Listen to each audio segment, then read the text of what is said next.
No brunch de família, todos brindaram a união familiar logo após anunciarem que usariam a herança do vovô para quitar a enorme dívida do cartão de crédito do meu irmão.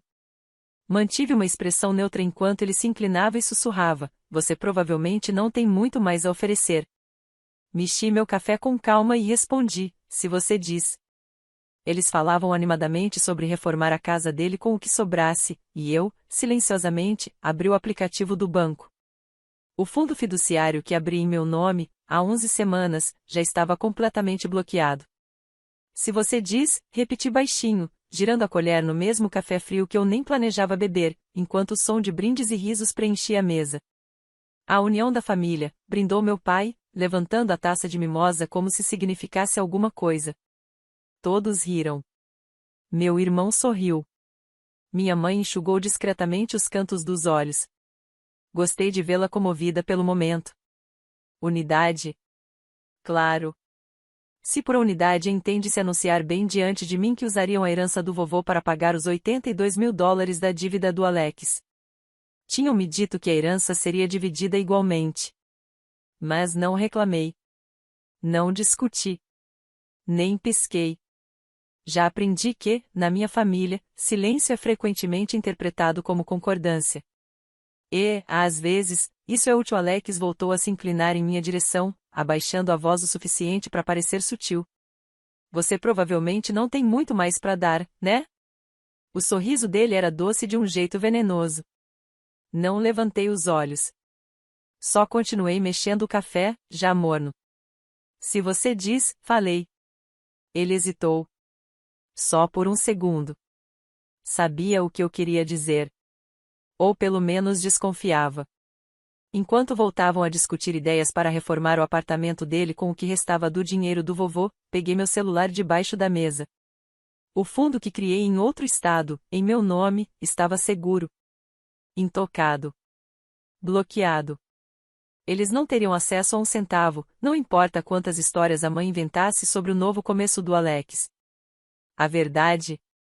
Alex nunca deveria ter recebido aquele dinheiro. Vovô queria que fosse dividido igualmente. Ele me disse isso pessoalmente, em voz baixa, 2 meses antes de morrer. Um aperto de mão, um aceno, um olhar que dizia: "Eu confio em você." Mas meus pais e Alex tinham a própria ideia de justiça. Sorri levemente e coloquei o celular virado para baixo na mesa. Estavam ocupados demais escolhendo cores de parede e planejando uma ilha de cozinha para anotar qualquer coisa. Você pensaria que uma família respeitaria os últimos desejos de um homem à beira da morte. Estaria enganado. Depois que vovô faleceu, dei espaço a eles. Achei que a tristeza nos uniria. Como em uma dúzia de filmes. Mas a vida real é outra coisa. O que recebi em troca foi silêncio. Nenhuma ligação, nenhuma atualização, apenas uma mensagem curta no grupo da família, enviada pela minha mãe: "Nós cuidaremos da propriedade. Não se preocupe com isso." Eu deveria ter me preocupado. Enquanto eu acendia velas e organizava as velhas medalhas de guerra do vovô, eles já estavam se reunindo com advogados pelas minhas costas. E não era só para resolver papelada. Estavam reestruturando todo o planejamento patrimonial. Só descobri porque liguei para o advogado do meu avô, um homem calado chamado Green, que fez uma pausa longa demais depois que mencionei meu nome. "Eles tomaram algumas providências", disse-ele com cautela. "Transferi parte dos ativos líquidos para uma conta vinculada ao Alex." "Metade, certo?", perguntei, com um frio subindo pelas costas. Mais uma pausa. "Bem, é complicado." Sempre é. Acontece que meus pais alegaram que o testamento original do vovô não refletia as urgências financeiras atuais da família, especificamente, as do Alex. Pediram uma emenda, um ajuste na provisão familiar, alegando que eu não precisava do dinheiro do mesmo jeito que ele. Alex. O mesmo que estourou o limite de 5 cartões de crédito. Alex. Que pegou $18.000 emprestados de um amigo e depois sumiu. Alex. Que tentou vender NFTs e perdeu 1/3 do dinheiro do vovô antes mesmo da herança existir, antes mesmo dele morrer. "Seu irmão está passando por muita coisa", disse minha mãe quando a confrontei. "Ele sempre está passando por alguma coisa", retruquei. Ela nem piscou. "Mas você está indo bem." Nem tem uma hipoteca, né? Claro que não. Porque eu economizei. Porque planejei. Porque não apostei minha vida em esquemas de pirâmide e orações. Naquela semana, consultei meu próprio advogado, um de verdade, não um velho conhecido da família. Mostrei a ele os documentos que eu e meu avô preparamos juntos, 6 meses antes da morte dele. Nele, estava bem claro, divisão igual. Não proporcional. Não baseada em necessidade. Igual. Ele leu, fechou os papéis e disse a frase que selou tudo para mim. Se eles desviaram qualquer valor antes do encerramento do inventário, isso é uma infração legal grave. Eu tinha provas. 3 semanas antes da liquidação oficial do testamento, Alex fez 2 grandes saques da conta pessoal do meu avô, quase $29.000 no total. Um lançamento dizia honorários de consultoria. O outro, reembolso Alex J. A conta só era acessível ao vovô e à minha mãe. Ou ela deu acesso ao Alex, ou escolheu não ver. Imprimi todos os extratos. Organizei numa pasta. Levei a um cartório. Apresentei um relatório discreto ao Tribunal de Inventários só por precaução. E mesmo assim, não disse uma palavra. Continuei interpretando o filho exemplar. Apareci para os brunches. Agradeci quando minha mãe me deu as sobras. Eu até ajudei o Alex a escolher amostras de azulejos para a reforma da casa, aquela que eu sabia que seria bancada com a minha parte da herança. Então, num brunch casual de domingo, no quintal dos meus pais, cercado por lilazes, mimosas e aquele teatrinho de alegria familiar, meu pai levantou o copo e discursou sobre união, sobre como precisamos apoiar uns aos outros, aconteça o que acontecer. E eu sorri. Foi nesse momento que o Alex se inclinou e sussurrou: "Você provavelmente não tem muito mais para dar." Quase ri na cara dele. Não só pela ironia, mas porque eu já tinha transferido minha parte para um fundo fiduciário blindado, irrevogável, inacessível. Fora do alcance. Fora de vista. Intocável. Mas aqui está a parte que ainda me tira o sono: eles não pararam na herança. 2 dias depois daquele brunch, recebi uma ligação de uma agente de crédito, uma mulher simpática que queria confirmar se eu estava solicitando, de novo, a linha de crédito de $50.000. Segundo o sistema, eu tinha feito o pedido no mês passado. Eu não tinha. Congelei. Pedi a documentação. Ela enviou por e-mail. Lá estava, meu nome, meu endereço, meu CPF, minha assinatura digital, todos falsificados. E anexado, um comprovante de conta de luz escaneado, com o meu nome e o do Alex listados juntos. Um Photoshop barato, mas aceitável para um processador de banco distraído. Foi ali que eu soube. Alex tentou pegar um empréstimo no meu nome. Liguei para ele na hora. Nada de alô. Você tentou fazer um empréstimo usando meu nome? Silêncio. Então não foi isso? Foi só temporário, ele disse, por fim. Precisava cobrir os últimos custos da reforma antes da inspeção. Seu crédito é melhor. Eu ia devolver? Desliguei. 1 minuto depois, meu telefone tocou de novo. Era minha mãe. Querido, começou, naquela voz melosa que ela usa quando está prestes a distorcer a realidade.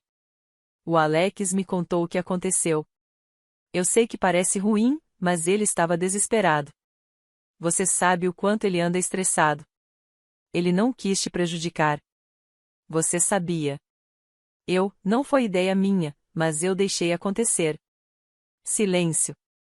E então, como se não tivesse acabado de admitir que permitiu uma fraude contra o próprio filho, ela completou. Por que você está sendo tão difícil? Você já tem tanto. Foi aí que o último fio se rompeu.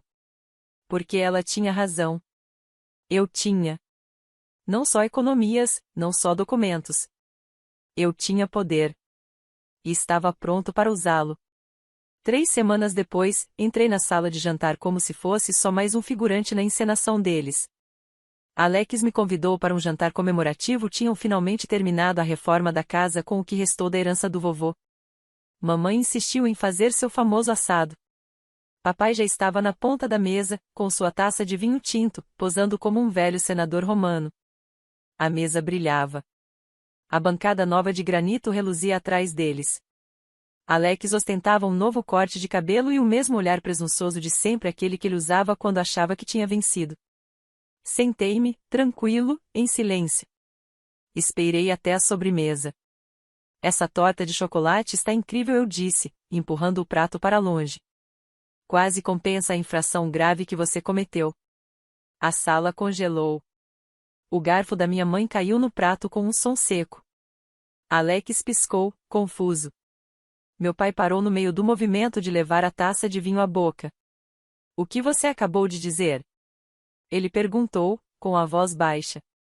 Eu repeti, com calma, deslizando uma pasta sobre a mesa, que isso quase compensa o uso não autorizado da minha identidade e a interferência ilegal no patrimônio do vovô. Do que você está falando? Alex tentou rir, mas o som saiu tenso, forçado. Estou falando do pedido de empréstimo que você enviou à Forge, usando meu nome, respondi, tão frio quanto um cirurgião antes da primeira incisão. Da conta de luz falsa que você anexou como comprovante de endereço. Dos $29.000 que você retirou da conta pessoal do vovô antes do inventário ser encerrado. E de como mamãe e papai ajudaram a encobrir isso. Não, minha mãe começou, a voz já embargada de pânico. Isso é um mal-entendido. Abri a pasta e toquei nas folhas internas com a ponta dos dedos, devagar. Aqui está o pedido de empréstimo. Aqui, o relatório do setor antifraude do banco. Aqui, a declaração autenticada do Sr. Green, advogado do vovô.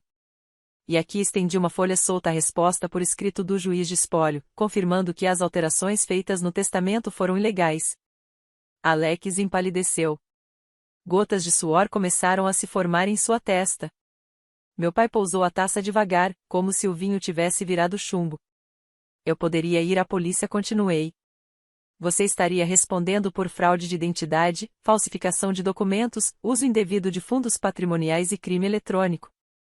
Isso poderia ter consequências sérias se fosse formalmente investigado. Você está falando sério? Alex sussurrou, quase sem ar. Ainda não fui porque queria te dar um último presente. Todos me olharam, olhos arregalados, sem saber se respiravam ou imploravam. Meu silêncio continuei em troca do de vocês. Levantei-me, empurrando a cadeira para trás com firmeza e pausa. Você vai assinar um documento legal abrindo mão de qualquer outra reivindicação sobre a herança do vovô. Vai devolver o que restar naquela conta. E vocês dois, virei-me para meus pais, vão escrever uma declaração formal assumindo o papel que tiveram em permitir que essa fraude ocorresse. E se a gente não fizer isso? Meu pai perguntou, com os olhos baixos. Sorri. Então deixamos que os tribunais decidam. E os jornais. E o clube de golfe. E o grupo da igreja. E todos os vizinhos da bolha suburbana perfeita que vocês tanto se esforçam para manter. Minha mãe levou a mão à boca, horrorizada. Você não faria isso. Você ainda acha que eu me importo? Respondi, cortante, elevando o tom. Acha mesmo que eu ainda me preocupo em proteger o nome da família depois de vocês deixarem o Alex me roubar 2 vezes e ainda me culparem por ficar chateado? Por favor, implorou minha mãe, já chorando. A gente não sabia o quanto tinha passado dos limites. Só queríamos ajudar ele. Não o interrompi. Vocês queriam protegê-lo. Queriam enterrar isso. Queriam manter o Alex limpo, mesmo que para isso precisassem virar as costas para mim. Meu pai finalmente falou, cansado, a voz baixa. Você deixou claro seu ponto. Mas isso ainda é família. Você realmente quer destruir tudo isso, por dinheiro? Olhei nos olhos dele, sem piscar. Isso nunca foi sobre dinheiro. É sobre respeito. Sobre dignidade. Sobre não ser tratado como um caixa eletrônico com batimentos cardíacos. Alex empurrou a cadeira para trás, furioso de repente. Você tá só amargurado. Eu consegui a casa. Aquele avô gostava mais de mim. Você é só um ninguém chato com um emprego medíocre. Foi isso que o Alex disse. E então, calmamente, peguei meu celular, abri a gravação e apertei em play. Era o áudio de uma ligação nossa, de semanas antes, em que ele ria e falava, em tom de piada, sobre arrancar os milhares de dólares do vovô antes que ele morresse. Silêncio. Um silêncio seco, absoluto. A boca do Alex abriu e fechou, sem som. Eu sugiro, falei, com toda a calma do mundo, que amanhã, primeira coisa, você ligue para o seu advogado. Porque até agora, eu estou sendo legal. Levantei, deixei a cadeira onde estava, e saí. Deixei todos ali, imóveis, pálidos, arrasados. E a torta de chocolate, meio comida, ainda esfriava na mesa. No dia seguinte, recebi uma ligação do meu pai. Sem raiva. Só derrota. Nós vamos assinar, disse ele. Você não precisava fazer isso. Não respondi. Vocês não precisavam. Já se passaram 3 meses. 3 meses desde que virei minha família de cabeça para baixo. Desde que saí daquela sala de jantar e deixei para trás os rostos em choque, os pratos sujos, a encenação. Desde que deixei de ser o consertador, o que doa, o que entende, o que sempre abaixa a cabeça. O filho obediente. E o silêncio desde então? Glorioso. Nenhuma mensagem de aniversário. Nenhuma só passei para ver como você tá. Nenhuma ligação cheia de passivo-agressividade ou falsa preocupação. Só alguns e-mails do novo advogado meu cuidando da redistribuição oficial do patrimônio e da reestruturação do fundo. A autorização foi assinada no dia seguinte àquela noite. Alex tentou enrolar, claro. Mas quando eu lembrei de que uma acusação criminal destruiria o que restava do nome e do crédito dele, ele desabou como papel molhado. Eles devolveram $11.370. Era o que ainda restava. Nem de perto a minha metade legítima. Mas sabe o que mais? Eu não me importei. O dinheiro nunca foi o ponto. O ponto é, eles perderam. E eu não precisei gritar, nem me rebaixar, nem implorar. Eles fizeram isso com eles mesmos. Na semana seguinte à finalização dos documentos, fiz algo que nenhum deles jamais esperaria de mim: pedi demissão. Nada dramático. Entrei no escritório do meu gerente, apertei a mão dele, agradeci pelos 6 anos de trabalho, e fui embora. Então comprei uma passagem. Não para Bali, nem para Paris ou algum retiro de autoajuda em Montana. Fui para a cabana. Aquela onde o vovô me levava quando eu era criança. O único lugar onde, por alguns dias, eu realmente me senti visto por alguém da minha família. Passei 2 semanas sozinho. Sem telefone, sem notícias, sem ruído. Pela primeira vez em anos, eu respirei. Caminhei. Escrevi no meu diário. Li as cartas antigas do vovô, aquelas que ele mandava para a vovó durante a guerra. Eram cheias de amor, de saudade, de arrependimento. Promessas de que ele voltaria melhor para casa. Não vou repetir os erros dos homens que vieram antes de mim, ele escreveu uma vez. Pena que o filho dele nunca leu essa parte. Quando voltei, algo em mim tinha mudado. E, pela primeira vez, isso era o suficiente. Meu andar estava mais leve. Minha voz, mais firme. Eu não estava mais com raiva, eu estava desperto. E foi aí que começaram as ligações. Primeiro, da minha mãe. Querido, eu pensei que talvez a gente pudesse conversar. Só nós dois. Não respondi. Depois, meu pai. Sentimos sua falta. Podemos nos encontrar para almoçar? Mandei uma única mensagem. Não. Mas a que quase me fez rir foi do Alex. Cara, sei que as coisas ficaram tensas, mas ainda somos família, né? Podemos pelo menos conversar? Tirei um print. Arquivei junto aos papéis do empréstimo fraudado só por precaução. E não parou por aí. 2 semanas depois, recebi uma mensagem de um número que eu não reconhecia. Era da Melissa, ex do Alex, mãe dos 2 filhos dele. Tínhamos nos encontrado apenas 2 vezes. Eu mal me lembrava dela. Mas a mensagem. Eu só queria te agradecer por finalmente fazer o que ninguém teve coragem de fazer. Você não imagina quanto tempo esperei para ver alguém responsabilizá-lo. Acabamos conversando por quase 1 hora. Ela me contou que eu nunca soube como o Alex esvaziou as contas conjuntas, mentiu para os tribunais durante a disputa pela guarda, e como meus pais o protegeram mais uma vez. Você acha que eles só te exploraram financeiramente? Ela disse. Tenta emocionalmente. Tenta ver seu filho chorando porque a avó disse que o papai não quis dizer aquilo. Desliguei tremendo. Mas não de raiva, de lucidez. Eles não tinham machucado só a mim. Eu não estava sozinho. E essa percepção me deu força. Comecei a estabelecer limites reais. Não só com eles, com todos. Chega de favores não pagos. Chega de culpa disfarçada de amor. Chega de lealdade unilateral. Mudei meu número de telefone. Troquei de banco. Encontrei um novo terapeuta. Comprei uma nova casa. A cabana. Em Montana. Comprei à vista, discretamente, e registrei em nome de uma LLC. Indetectável. Inalcançável. Minha saída de emergência, caso o barulho do mundo se tornasse insuportável outra vez. E então algo que eu jamais esperava aconteceu, recebi um pacote. Nenhum bilhete. Só uma pequena caixa de veludo. Dentro, o relógio de bolso do meu avô, aquele que eu achava que tinha se perdido para sempre. Sem remetente. Mas eu sabia. Era do meu pai. O jeito dele de se desculpar sem dizer palavras. O jeito dele de pedir uma segunda chance. Eu não respondi. Porque a mensagem que eu já tinha enviado era mais alta que qualquer relógio ou carta. Você não pode enterrar alguém em culpa e depois pedir perdão quando a pá quebra. Eu não sou mais aquele filho que ficava quieto à mesa do brunch, fingindo beber café frio enquanto minha família dividia, sem remorso, o meu futuro. Eu sou o homem que finalmente disse não, sem pausa para anunciar, sem dar explicações. Pela primeira vez na vida, bastou. Chega.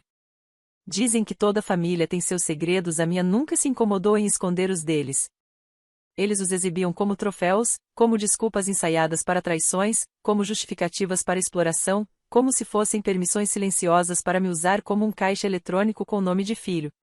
Mas o que eles não contavam, o que ninguém espera da pessoa quieta, confiável, aquela que sempre conserta tudo, é que um dia ela acorda. Que ela não apenas se afasta. Ela vai embora de vez.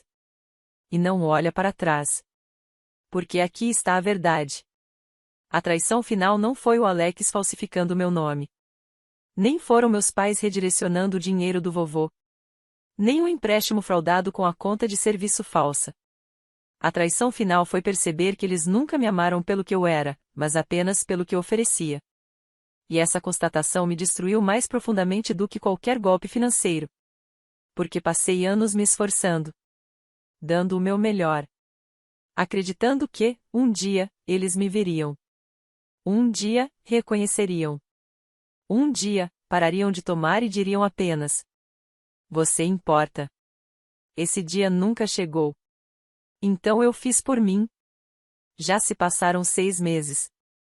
6 meses desde que desmontei a ilusão. Desde que disse não e quis dizer. Desde que queimei a fantasia de que devia à minha família uma dívida invisível e eterna. E sabe o que aconteceu quando parei de sangrar por eles? Eu cicatrizei. Comprei a cabana em Montana, aquela que o vovô adorava. Paguei à vista, com um pouco que sobrou do que não conseguiram roubar. Mudei meu número. Troquei de banco. Atualizei meus contatos de emergência. Cortei, um a um, todos os fios pelos quais eles me puxavam de volta. Eles tentaram me alcançar. Claro. Primeiro veio a culpa. Família não se trata assim. Depois, distorções. Estávamos só tentando ajudar seu irmão. Em seguida, ameaças. Você vai se arrepender quando a gente se for. E por fim, o desespero. Por favor, fale conosco. Mas eu já tinha ouvido todas essas versões. Dezenas de vezes. Trajes diferentes, mesmo roteiro emocional. Dessa vez, eu não comprei ingresso. Nem levantei a cortina. E então, algo estranho aconteceu quando o barulho cessou. Eu comecei a me ouvir. Não a versão que eles projetaram, um filho altruísta, financeiramente seguro, emocionalmente descartável. Mas a minha voz. Clara. Inteira. Finalmente minha. Não, eu não me encontrei em desculpas ou em promessas de reconciliação. Me encontrei naquela versão minha que ri sem pedir licença. Que lê livros ao nascer do sol. Que não se sente culpada por dizer, estou cansado. A versão de mim que prepara café e saboreia o silêncio sem precisar se armar para mais uma ligação pedindo dinheiro. Comecei a fazer terapia. Terapia de verdade. Não vinho, não desabafos entre risadas tensas. Cavei fundo nas cicatrizes. Na forma como a voz da minha mãe me fazia encolher sempre que ela dizia: eu só acho que. Na maneira como o silêncio do meu pai soava como decepção. No riso do Alex, que me dava náuseas, porque aprendi que sua diversão sempre tinha o custo emocional de outra pessoa. Desempacotei tudo. E depois, descartei. Porque aquilo não era mais meu para carregar. Na semana passada, recebi uma carta escrita à mão do meu pai. 5 páginas. Sem desculpas. Sem justificativas. Apenas uma frase que me travou por dentro. Não espero perdão. Só espero que você esteja finalmente livre. Dobrei a carta e guardei na gaveta. Não porque eu perdoei ainda não. Mas porque, finalmente, ele viu. Viu o que roubaram de mim, o que quebraram, e o que eu reconstruí sozinho, sem eles. Há um mês, conheci alguém. Não romanticamente ainda não. Esse é um campo minado que ainda estou aprendendo a atravessar com calma. Mas alguém gentil. Alguém que não conhece minha família, minha bagagem ou meu saldo bancário. Alguém que me olhou nos olhos e disse: você parece centrado. Como quem vê verdade, não fachada. E eu sorri. Porque era verdade. Pela primeira vez na minha vida adulta, não estou esperando ser escolhido. Não estou me testando pelo amor dos outros, fazendo atos de sacrifício para provar meu valor. Não estou comprando afeto com transferências de Pix e silêncios engolidos. Estou só vivendo. E aprendi que isso viver de verdade é a rebelião mais barulhenta de todas. Então, não. Não me arrependo de nada. Nem do confronto. Nem das consequências. Nem do silêncio que veio depois. Porque às vezes, a única forma de acabar com um ciclo é quebrá-lo alto o suficiente para que eles não possam fingir que não ouviram. Hoje, não quero mais vingança. Quero paz. E mereço cada segundo do silêncio que ela traz. Deixem que me chamem de egoísta. Deixem que contém suas versões. Deixem que lidem com as consequências das próprias escolhas. Porque um dia, o filho calado disse chega. E fez aquilo que ninguém esperava. Escolheu a si mesmo. E nunca mais vai deixar de se escolher.